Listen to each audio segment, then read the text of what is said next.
Hey guys, let's finish up the full moon and Capricorn reads. The next one is for Capricorn. It's full moon in your guys' sign. So let's get to the message. First, let's pray. Great Creator, Father God, Divine Mother, Mother Mary, angels, ancestors, and spirit guides. I just pray and ask for wisdom and clarity for any messages needing to come through for the collective sign of Capricorn. For this, their full moon in Capricorn read. In Jesus' name, amen. Okay, one more shuffle. Maybe two more shuffles then. Come on, cards. I am paying attention. Much better. Alright, so Capricorn. A time to give rather than take. New moon in Virgo. And hard work is paying off. New moon in Capricorn. There you guys go. So every time I see it like this, I have to say that it looks like a cycle. Cycle that may have started the past new moon, and you'll see the results of it this next new moon. When would the next new moon be? Tonight's full moon would be about January, that's funny. July 7th, maybe? July 8th would be the next new moon.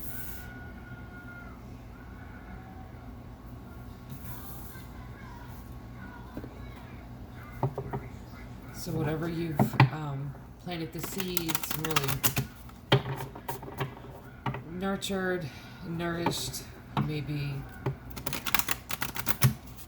seen the results of that this next new moon.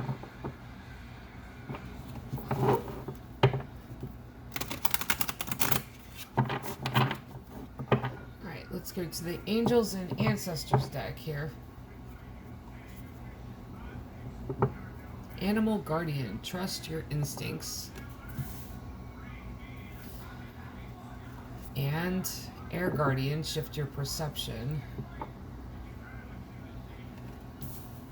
One more. Eagle, see from a higher perspective.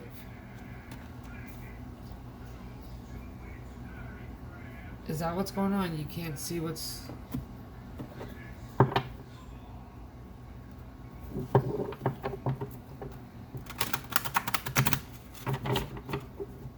Sometimes you can be so caught up and in the middle of questions that you get lost in the forest of confusion. The way to get out of it is to fly above the confusion, because the confusion can seem like a huge storm. If you fly above it, get another perspective on it, you'll be able to see the truth.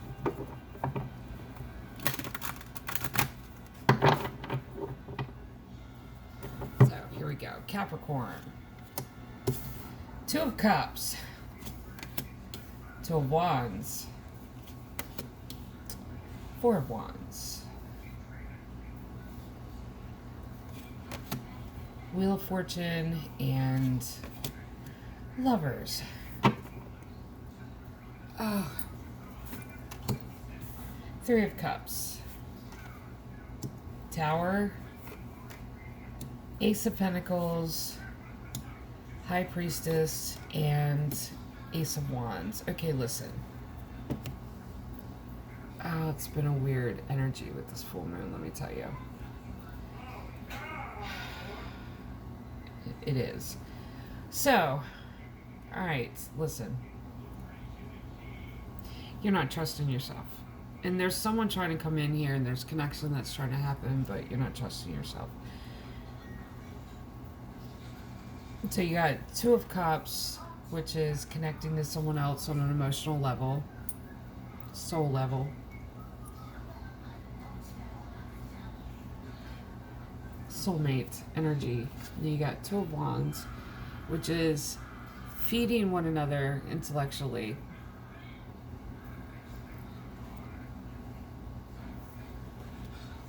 Four of Wands, which is that celebration, making plans. And this is about making changes to your home. We all have a physical home base. We are all home to our spirit. This is making changes to yourself. But I feel like it's an awakening too. That once this connection started, it's kick-started this evolution, growth, maybe growth. But it's about stability, and it's really getting you grounded and stable and proving to yourself. Really, just it's a healing thing. Stabilizing all of the negativity, not even stabilizing the negativity, because you really can't do that. Stabilizing yourself away from like this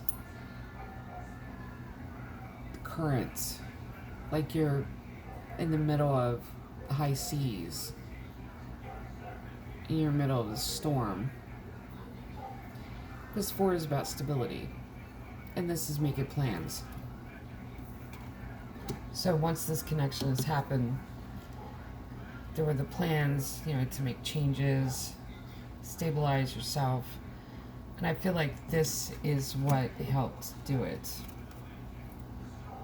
That connection. Wheel of Fortune. Card of Jupiter. That's the luck card. Karmic fate. The wheel may have missed you the first time. It's coming back around again. This is things moving in your favor. Basically, it's like hand delivering you to you. Yeah, like pizza guy. Bringing it to your front door. Then you got Lover's card. Choices. Options. It's not even options, about choice. Choosing love above and beyond everything else. Now, 3 of Cups here. This is not celebration. Third party. But I feel like the third party is someone's doubt, someone's ego, someone getting in the way. That's what the third party is. The third party is any external force that feels as though they're emotionally invested in a connection you have, in an emotional connection you have with someone else. This could be another person, romantically. It could also be friends, family, could be job, could be career, could be dreams, goals, aspirations. Could be anything, but one of the two has opened up the door. I feel like the person here that has opened up the door is the one that has the doubt. And the one that has the doubt here, it's going to lead to this. Because it's not a doubt, it's an ego thing. It's a self-protective thing. Walls are up. Now, when the walls come falling down, you see that? And the ego is put into check. It's not even ego, it's just a self-protective thing. Like that is ego though. Not wanting to get hurt again, not wanting to be vulnerable. And you could do all the healing in the world and still run up against your own walls. So, once those walls fall,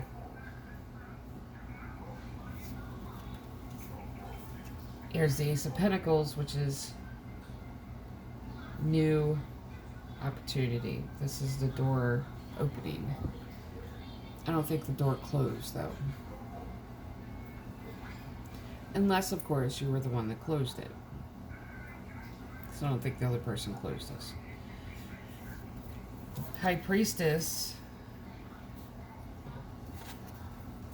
Trust your instincts. High Priestess is following your intuition. It's connecting. There's 3 connection cards here. Twos.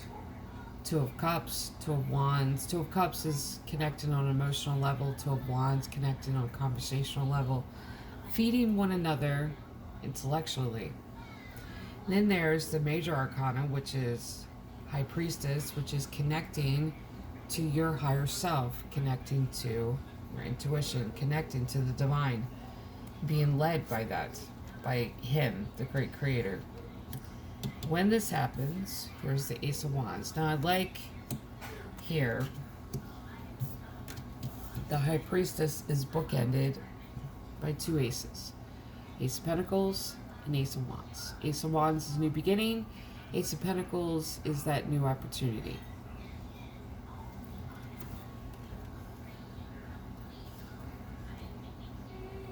So, I normally, well, in the full moon reads, I don't pull any other cards, but let's pull cards here. 9 of Swords, 6 of Pentacles, 3 of Swords.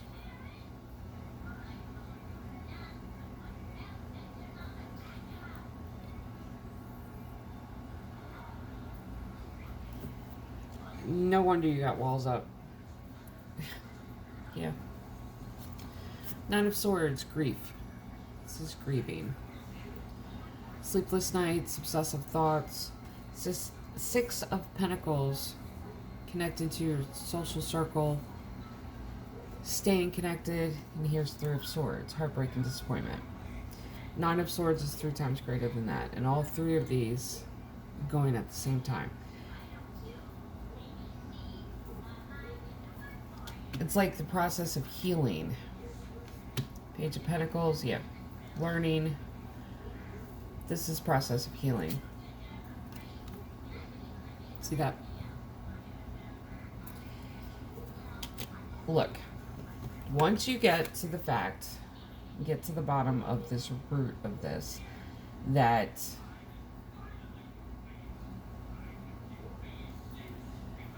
what's happening here is a little bit of being gun shy.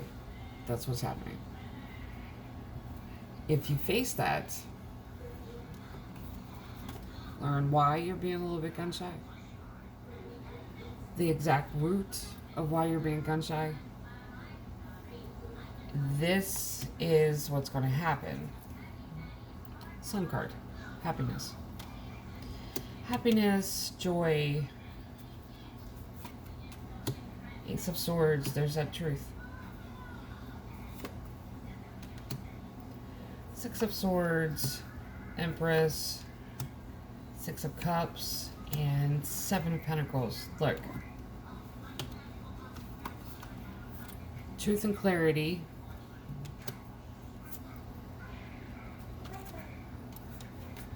That you don't want to see. You don't want to look at it. You don't want to talk about it. You don't want to see it.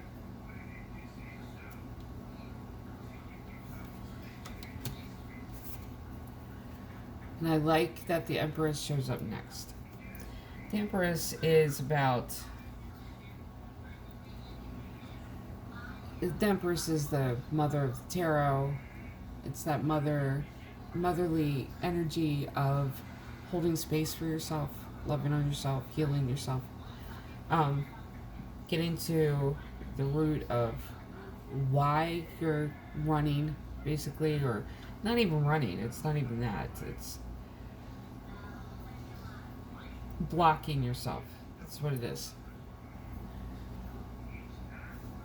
Now, this is healing oneself. And looking into your past. 6 of Cups. Okay, 5 of Cups is going into the past. 6 of Cups is coming back. Stepping from the past into the present. And seeing where the past and the present are connected. And usually, like in a romance read or love read, they'll say someone from your past. But this is really looking of how your past has affected your present. And this is what needs to be healed and released tonight in the energy of the full moon. Next 3 days, I think 6 days maybe. And plant new seeds. There's 7 of Pentacles. Because what is happening here is that you're your worst enemy. You're blocking yourself. You are.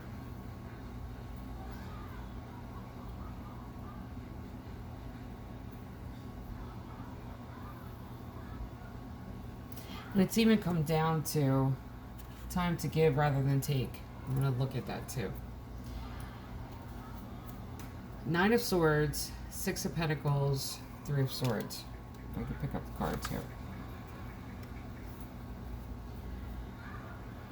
This is grieving over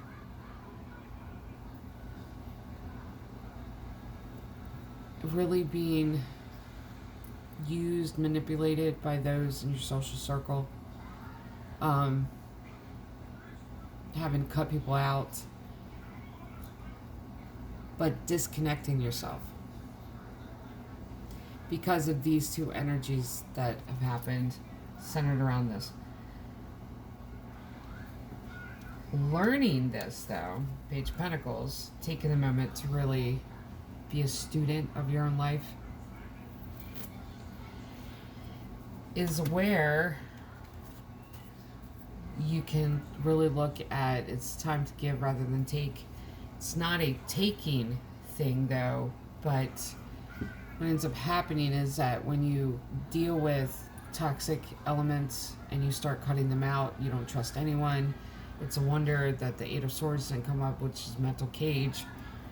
What ends up happening is that you don't give your energy anymore, you take it back, and then you close it down, and you prevent yourself from being connected to anyone else. And you just kind of go into not even hermit mode. Hermit mode is growth and self-reflection and self-contemplation, and it's looking at your deepest, darkest shadows and facing the, and growing. This is more like building walls around yourself, closing yourself in and having no contact with the outside world. This is self-isolation. And you've pulled back your energy because of wounds that have happened, that other people have inflicted, and that you've gone through. And when you go through a storm for so long,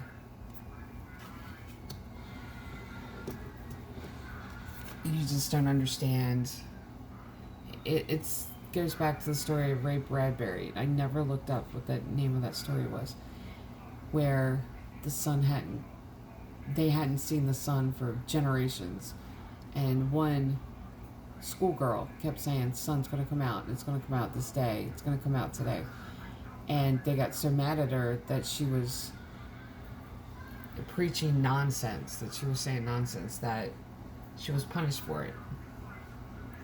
When she was punished for it,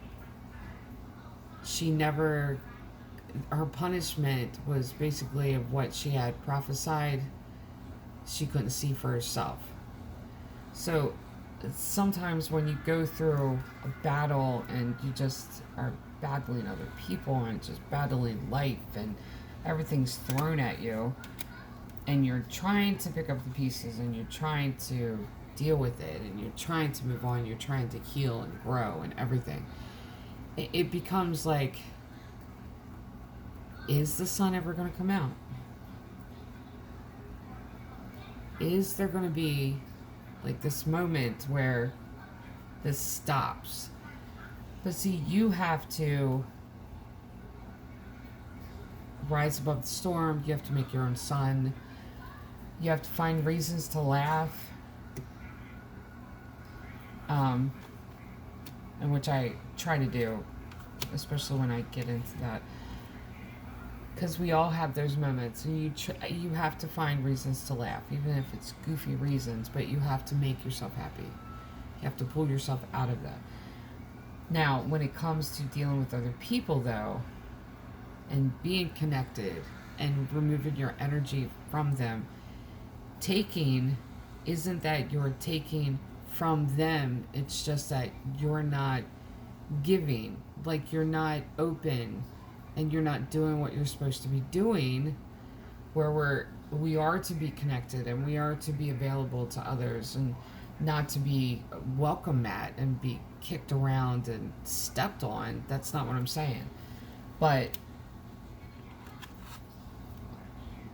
when we refuse to even follow our spiritual path, and when we refuse to be there to help others, and we're actually taking from them, because maybe they need your energy, maybe they need the pieces of wisdom that you've gained from going through this long battle in the wilderness and going through the desert passageways and the storms, and having to learn to fly above it, having to learn to make yourself laugh. It's very hard to make yourself laugh when you want to go in a corner and pull the covers over your head and cry and scream, but you can do it.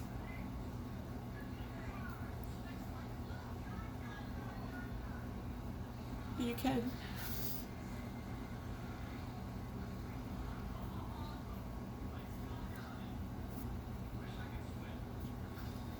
And when you can share that with other people, you then become a son to them. But if you are holding back and hiding in clouds, that's when you take from other people and you're not a son to them anymore. So the one thing that you have to release in the energy of this full moon is the refusal to be vulnerable. You can be vulnerable. You can. If you follow your intuition, if you allow yourself to be guided, you're not going to be in a position where you're continuously stabbed and spiritually beaten down, and you're not going to be that, because this is what you're meant to be, and this is what you're meant to share with others. So release this fear.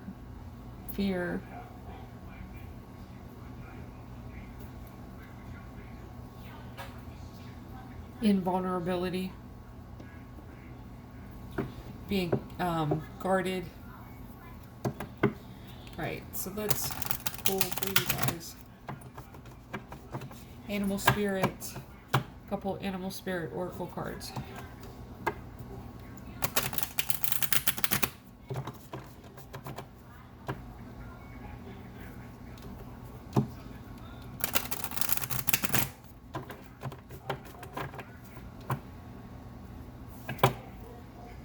Okay, first one, pelican.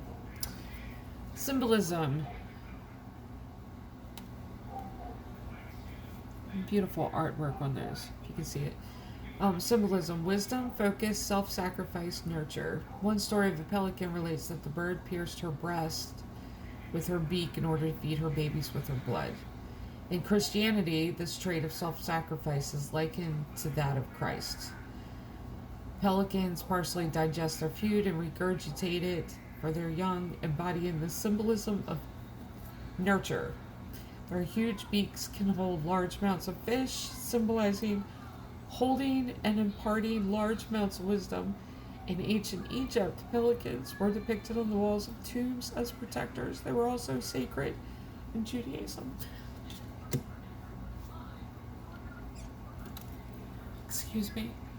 Okay. And seahorse, strength, guidance, transformation, feminine energy. The seahorse is a symbol of power. It has frequently appeared in the coats of arms of European nobles, and it is associated with valor and bravery.